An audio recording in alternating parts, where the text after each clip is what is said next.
नमस्कार, स्वागत है आपका बिहार एक्सप्रेस में। आपके साथ मैं हूं अंजलि भंडारी और रुक करेंगे बिहार की खबरों की ओर फटाफट अंदाज। बिहार के उप मुख्यमंत्री विजय सिन्हा ने उपराष्ट्रपति चुनाव में एनडीए उम्मीदवार सीपी राधाकृष्णन की जीत पर दी प्रतिक्रिया। कहा, सीपी राधाकृष्णन की उपराष्ट्रपति पद पर जीत लोकतंत्र की शक्ति और जन समर्थन का प्रतीक है। ये परिणाम भारत की लोकतांत्रिक परंपरा को और मजबूत करता है। जमीन का बेटा लोकतंत्र का सच्चा सिपाही है, जिसका जमीन से लेकर सदन तक पूरी पवित्रता पारदर्शिता से उपराष्ट्रपति के चुनाव को जीते हैं। हम राधाकृष्णन साहब को हृदय से बधाई। माननीय उपराष्ट्रपति महोदय, आप देश को गौरव को बढ़ाएंगे, हर भारतीय गौरवान्वित होगा। कोटि कोटि नमन और हृदय से बधाई। लोकतंत्र के सभी योद्धाओं को भी हृदय से आभार। उपराष्ट्रपति चुनाव में एनडीए उम्मीदवार सीपी राधाकृष्णन की जीत पर केंद्रीय मंत्री नित्यानंद राय ने दी प्रतिक्रिया। कहा, उपराष्ट्रपति का पद संवैधानिक पद होता है और शानदार जीत हुई है एनडीए के उम्मीदवार की। देखिए, उपराष्ट्रपति संवैधानिक पद होता है और शानदार जीत हुई है एनडीए के उम्मीदवार की। माननीय प्रधानमंत्री श्री नरेंद्र मोदी जी के काम और नाम और उपराष्ट्रपति के सुयोग्य उम्मीदवार के कारण जो एनडीए ब्लॉक का वोट था उससे भी अत्यधिक वोट मिला है। मैं बिहार वासियों की ओर से अपने नए उपराष्ट्रपति महोदय को बहुत बहुत बधाई देता हूं। साथ ही केंद्रीय मंत्री नित्यानंद राय ने विपक्ष पर साधा निशाना। कहा, विपक्ष ने जो चाल चली थी और उन्हें जो करारी हार मिली है, उससे स्पष्ट हो गया है कि विपक्ष सिर्फ लड़ाई झगड़े के लिए लगाती है अपनी ताकत और बुद्धि। कि जो विपक्ष ने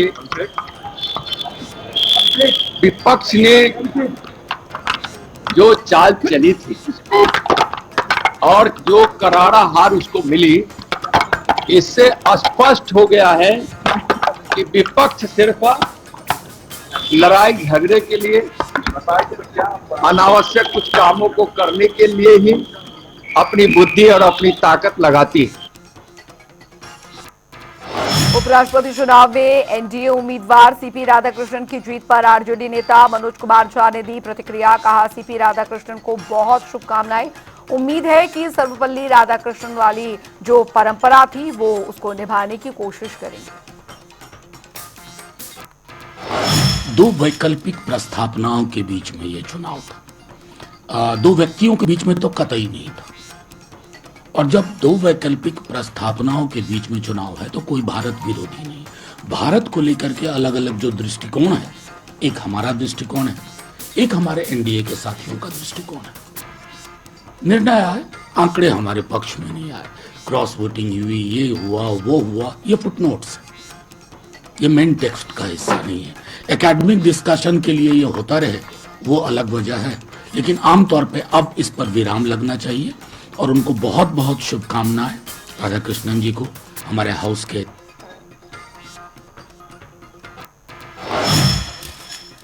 वहीं आरजेडी नेता मनोज कुमार झा ने एनडीए पर साधा जमकर निशाना। कहा, आपके यहाँ लोकतंत्र बिल्कुल नहीं है, एक व्यक्ति खड़ा होता हो सब बैठ जाते हैं। इसमें खबर कहां है? इसमें क्या वैचारिकी है? कोई दम है? फिर मैं कहूं कि आपके यहां लोकतंत्र बिल्कुल नहीं है, मुख्य कानून चा एक व्यक्ति खड़ा होता है तो सब बैठ जाते हो। ये आधारहीन चीज है और इस पर कोई टिप्पणी करे। उपराष्ट्रपति चुनाव में एनडीए उम्मीदवार सीपी राधाकृष्णन की जीत और विपक्ष पर जेडीयू नेता नीरज कुमार ने दी प्रतिक्रिया। कहा, कोई राजनीतिक टकराव न हो इसलिए हम सहमति की गुंजाइश की। एनडीए गठबंधन देश के संवैधानिक पद पर महामहिम उपराष्ट्रपति का चुनाव था, तो कोई राजनीतिक टकराव न हो, हमने सहमति की गुंजाइश खोजी। विपक्ष हठधर्मिता पर अड़ा रहा और हालात यह हो गए कि इंडी गठबंधन के घटक दलों का जो दावा था कितना मेरा संख्या बल है उसमें क्षरण हुआ है। यह तो आईने की तरह साफ है और हमारी उम्मीद है कि महामहिम उपराष्ट्रपति इन्होंने ये दायित्व ग्रहण किया है, निर्वाचित घोषित किए हैं। देश के स्वस्थ लोकतांत्रिक प्रक्रिया के तहत संसदीय लोकतंत्र को और मजबूत करेंगे। वहीं आपको बता दें कि नितिन नवीन ने दरअसल लालू प्रसाद यादव पर साधा निशाना कहा। जब उनके नेता सनातन को गाली दे रहे थे तब लालू थे चुप, पूर्वजों की क्यों नहीं हुई चिंता। लेकिन जिस सनातन परंपरा को लगातार गाली देते हैं उनके मंत्री, शिक्षा मंत्री जिस प्रकार से सनातन परंपराओं को, राम का अपमान करते हैं, उस दिन लालू जी को जागना चाहिए था। उस दिन भी ये परंपराएं को आहत हुई थी, उस दिन भी परंपराओं को गाली दिया जा रहा था। उस दिन आप सोए हुए थे लालू जी, उस दिन भी आपको जागना चाहिए था। उस दिन आपको चिंता नहीं हुई। आपके पूर्वज उस दिन भी दुखी हुए होंगे जिस दिन सनातन परंपराओं को गाली पड़ी थी। बीजेपी युवा सांसद तेजस्वी सूर्या ने राहुल गांधी और तेजस्वी यादव पर साधा निशाना कहा। ये नेता युवाओं के मुद्दों से नहीं जुड़े बल्कि अपने पूर्वजों द्वारा अर्जित अवैध संपत्ति को बचाने में लगे हुए हैं। देखिए, तेजस्वी यादव हो, राहुल गांधी हो, अपने खुद के जागीर को, खानदानी संपत्ति को प्रोटेक्ट करने के दृष्टि से वो काम कर रहे हैं। किसी को बिहार के आम युवा के भविष्य के बारे में चिंता नहीं है, सिर्फ अपने परिवार की चिंता है। अपने परिवार इलीगल तरीके से, गैर कानूनी तरीके से लोगों के संपत्ति को दशकों से जो लूट किया है, वो लूट किया संपत्ति को सुरक्षा रखने के लिए ये लोग काम कर रहे हैं। वहीं उप मुख्यमंत्री विजय कुमार सिन्हा ने बिहार में विकास की उपलब्धियों का किया दावा। कहा, पिछले 20 वर्षों में सड़क, शिक्षा, स्वास्थ्य, बिजली सहित हुआ चौतरफा विकास, गड़बड़ा गया विपक्ष। चले लालू प्रसाद यादव जी जो अंतिम पायदान पर पहुंचे हुए हैं और उनको राष्ट्रीय अध्यक्ष बनाकर राजद गौरवान्वित कर सकता है, लेकिन जो मुख्यमंत्री बिहार के प्रगति यात्रा में हर जगह समीक्षा करके योजना लेते हैं और उस योजना का पुनः शिलान्यास और उद्घाटन कर रहे हैं, यही राजद की सोच राजद को समाप्त करेगा। भाषा वैसे ही लोग इस्तेमाल करते हैं। पटना में जेडीयू नेता नीरज कुमार ने टीएमसी नेताओं पर साधा निशाना। कहा, जो असफल हैं वही ऐसी भाषा बोलते हैं। भारत में सिर्फ भारतीय नागरिकों को रहने का अधिकार, गैर नागरिक राजनीति या फिर भागीदारी के पात्र नहीं। भाषा वैसे ही लोग इस्तेमाल करते हैं जो राजनीति में सामर्थ्यहीन होते हैं। भाई, राजनीति में कानून सबसे बड़ा ताकत है। कोई इस देश का नागरिक नहीं है तो न हम उसके पैरोकार बनेंगे, न हम उसके सलाहकार बनेंगे। देश का नागरिक है, उसी को इस देश में रहने का अधिकार है। अब कौन धमकी देता है, मुंह से पापड़ पहलवान राजनीति में बहुत रहते हैं, उसका कोई औचित्य नहीं। वहीं निर्दलीय सांसद पप्पू यादव ने बिहार चुनाव पर दिया बड़ा बयान। कहा, नीतीश कुमार मानसिक और शारीरिक रूप से प्रभावित हैं। बीजेपी उन्हें खत्म करने में लगी। बिहार को नई ऊर्जा और विकास की जरूरत है, सिर्फ वायदे नहीं। देखिए, 2-3 बात समझिए। एक तरफ नीतीश कुमार जी मेंटली, शारीरिक, मानसिक डिटेल्ड हो चुके हैं। बिल्कुल उनकी स्थिति बहुत अच्छी नहीं है और बीजेपी कोई कसर बाकी नहीं रखा उनको खत्म करने, समझ रहे हैं। और बिहार के बारे में किसी को सोचना नहीं है, बिहार को गाली देना है, बिहार की इकोनॉमी के बारे में नहीं सोचना है, पलायन के बारे में नहीं सोचना है, बाढ़ के बारे में नहीं सोचना है, फैक्ट्री के बारे में नहीं सोचना है, डेवलपमेंट के बारे में नहीं सोचना है। तो बिहार उब चुके हैं ये 30-40 सालों में। उन्हें एक नई लाइफ चाहिए, नई जिंदगी चाहिए, एक नया तरीके से जीना चाहिए।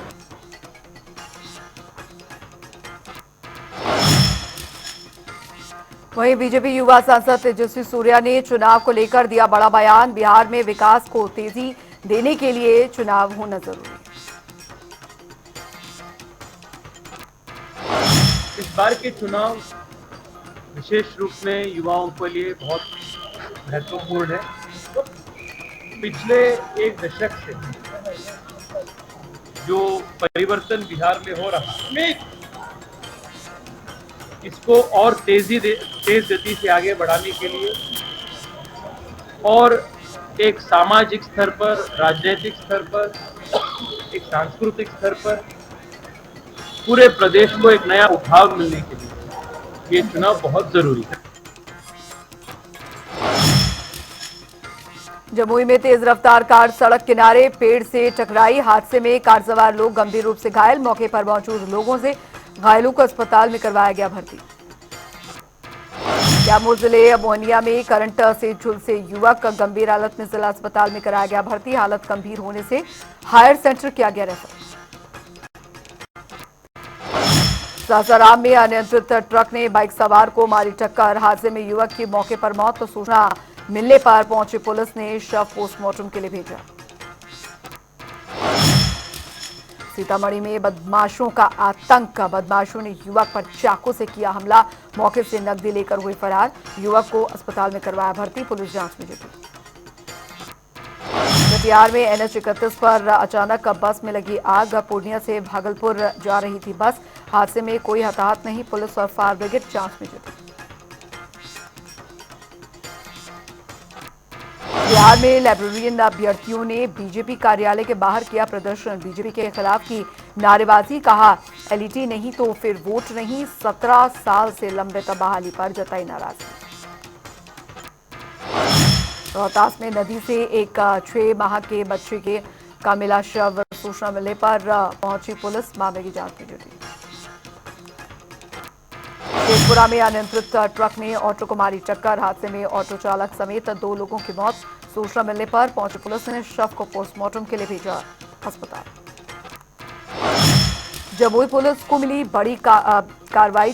जमुई पुलिस की बड़ी कार्रवाई। पुलिस ने छापेमारी कर मिनी गन फैक्ट्री का किया भांडाफोड़। मौके से 2 तस्करों को किया गिरफ्तार। कब्जे से अवैध हथियार किए बरामद।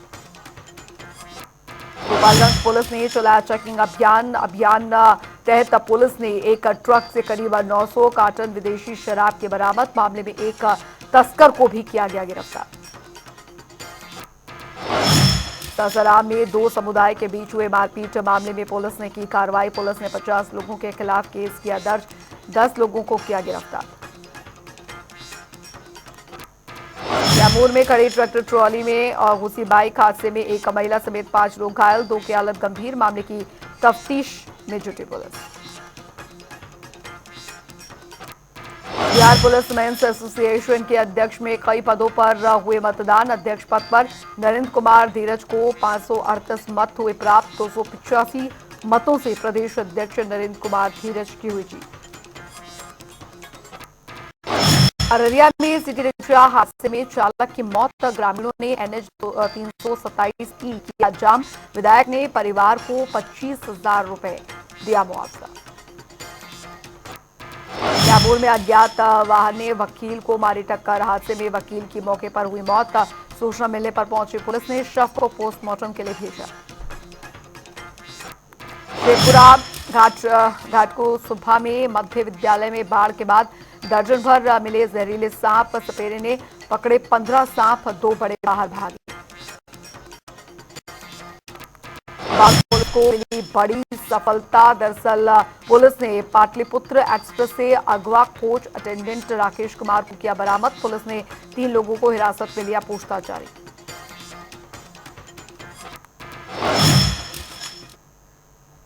चलिए बढ़ेंगे आगे। उधर बिहार चुनाव से पहले महागठबंधन के बीच हलचल लगातार जारी है। चुनाव की रणनीति को लेकर पटना से लेकर दिल्ली तक बैठकों का दौर जारी है। और इस बीच दिल्ली में बिहार कांग्रेस के नेताओं ने राहुल गांधी और कांग्रेस के राष्ट्रीय अध्यक्ष मल्लिकार्जुन खड़गे से मुलाकात की है। सीट बंटवारे से पहले इस मुलाकात के क्या है सियासी मायने, जानने के लिए देखिए खास रिपोर्ट।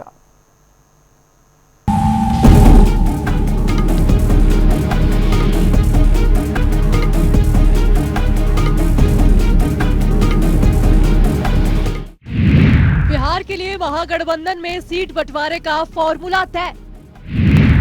दिल्ली में राहुल खड़गे से मिले बिहार कांग्रेस के नेता। बिहार चुनाव को लेकर कांग्रेस का दिल्ली में मंथन।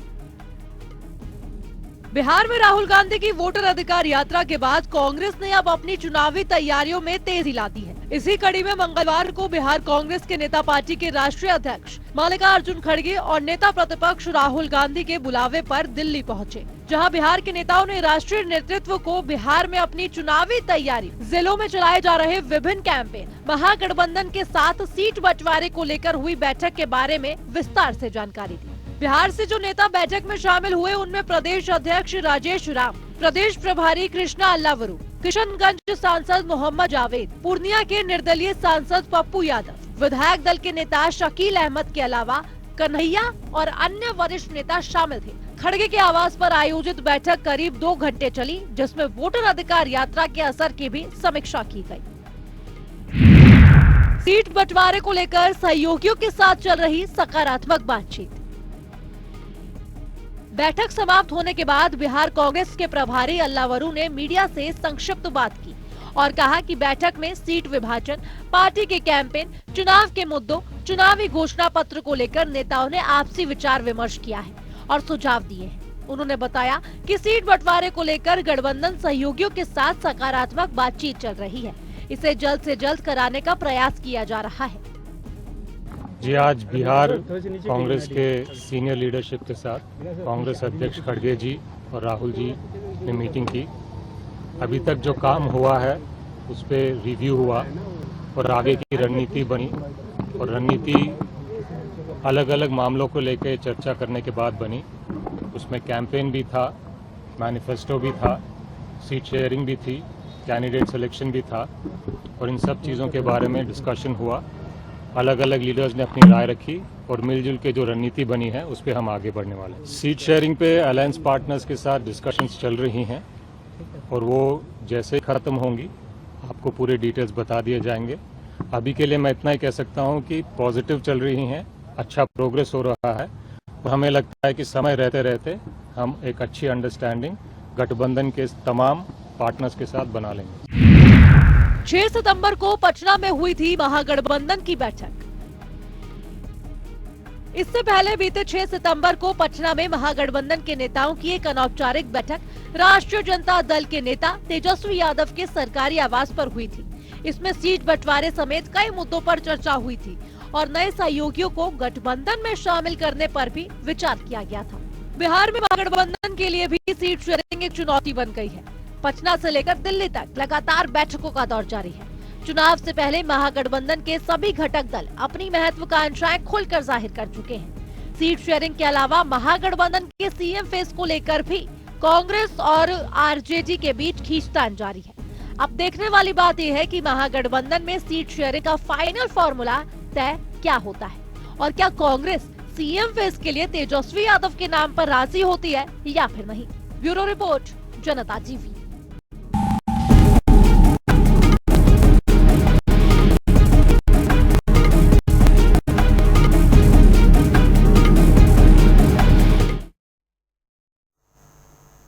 तो उधर बिहार चुनाव से पहले माई बहन योजना पर आरजेडी और सरकार आमने सामने आ गई है। दरअसल आरजेडी इस योजना के लिए महिलाओं से फॉर्म भरवा रही है, जिसे बिहार सरकार फर्जी बता रही है। क्या है माई बहन योजना और क्यों है इस पर विवाद, जानने के लिए देखिए ये रिपोर्ट आप।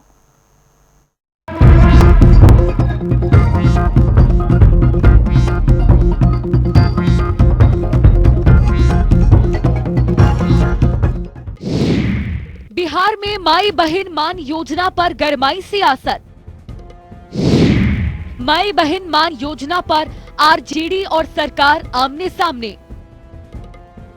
बिहार चुनाव से पहले माई बहन योजना पर आरजेडी और सरकार आमने सामने आ गए हैं। दरअसल आरजेडी ने सरकार बनने पर माई बहन योजना के तहत महिलाओं को 2500 रुपए प्रति महीने देने का वादा किया है, जिसकी पार्टी के लोग महिलाओं से फॉर्म भरवा रहे हैं, जिसे नीतीश सरकार के मंत्री धोखाधड़ी और ठगैती बता रहे हैं। माई बहन योजना को लेकर नीतीश सरकार पर बरसे तेजस्वी यादव। इनकी गीदड़ भभकी से नहीं डरते, तेजस्वी का प्रहार। माई बहन योजना को लेकर नेता प्रतिपक्ष तेजस्वी यादव ने बिहार सरकार पर निशाना साधा है।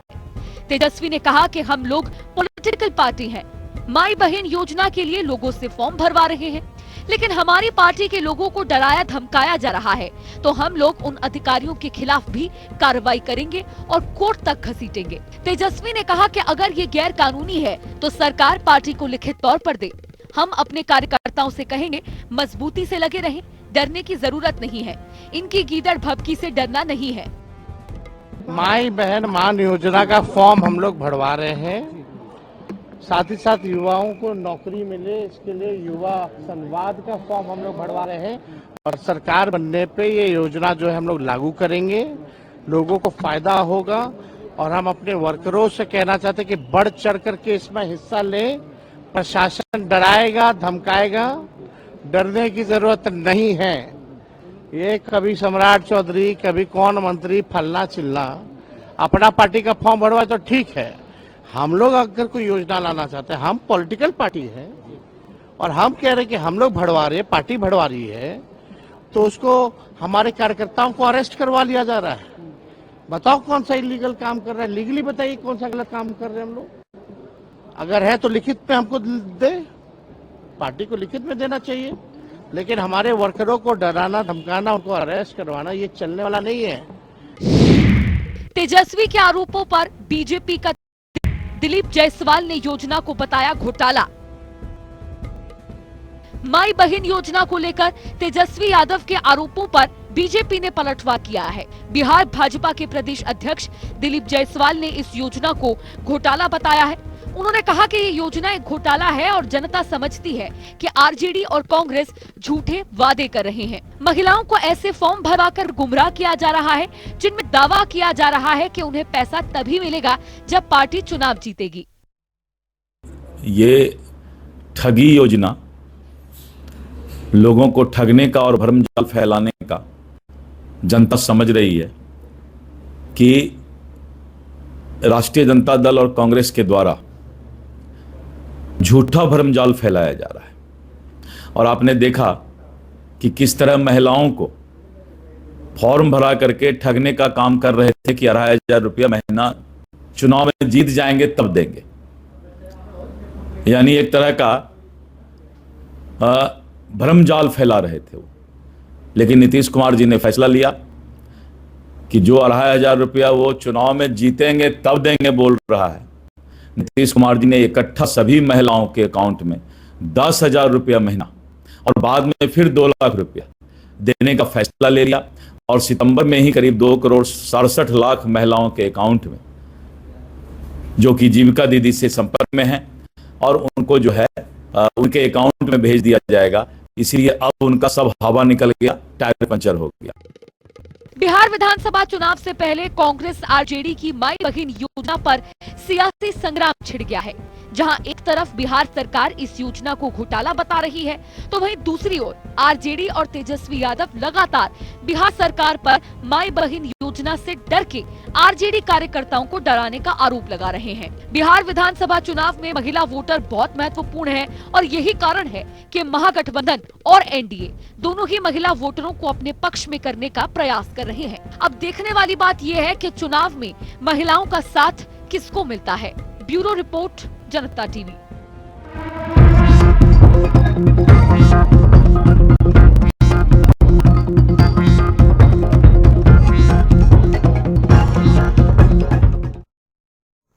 तो वादों और दावों के बीच अब इन तरीके की जो लोक लुभावन योजनाएं हैं, उनके जरिए सियासी बयार को साधने की कोशिश इन तमाम पार्टियों द्वारा की जा रही है। लेकिन आखिरी फैसला तो बिहार की जनता ने ही करना है चुनावों में।